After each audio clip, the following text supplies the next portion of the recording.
אני מזועזעת, כי אני עכשיו מבינה שהאחיות שלי לא יודעות את החומר.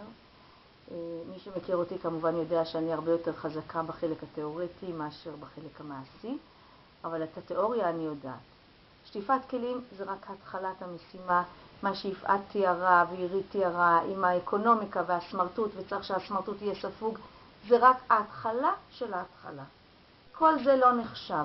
אם בסוף הכלים צריך לייבש את הסכו"ם ולראות ששום דבר לא נמצא על השיש. אחרי שבודקים ששום דבר לא נמצא על השיש, צריך לשפשף את השיש בסקוץ', ויש מגב חלונות שאיתו מוציאים את הסבון.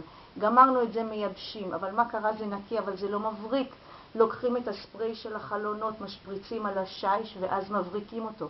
אז אבל עם מה מבריקים? עם ספרי חלונות. אבל צריך לנגב או עם נייר או עם מגבת מיוחדת שלא יפסים. ברור, עם מגבת נייר.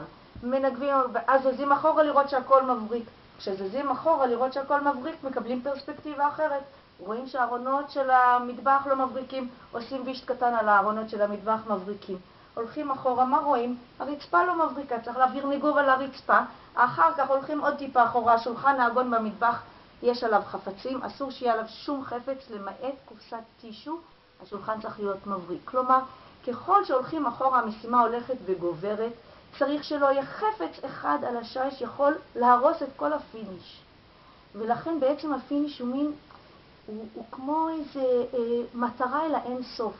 הוא בעצם מאוד מאוד קשה להגיע אליו, הוא כמעט אינסופי, הוא הולך וגובר, ומי ששטף כלים ולא עשה פיניש, כמי שלא שטף כלים. לא, לא. אני זוכרת שאדם נכנס למשפחה, והוא אמר לי, אני לא יודע, אני רוצה לעזור, ואז אני הולך ושוטף כלים, ואני שוטף, ואני שוטף, ואני שוטף את כל הכלים, ואני עולה לחדר בהרגשה כל כך טובה. ואז תמיד לא נעים לי, ב-11 בלילה אני שומע את אמא שלך, וב-11:30, וב-12, וב-12 ואני שואל, מה היא עושה במטבח? מה יש עוד לעשות במטבח? וזה הכל בגלל שהוא לא יודע מה זה פיניש.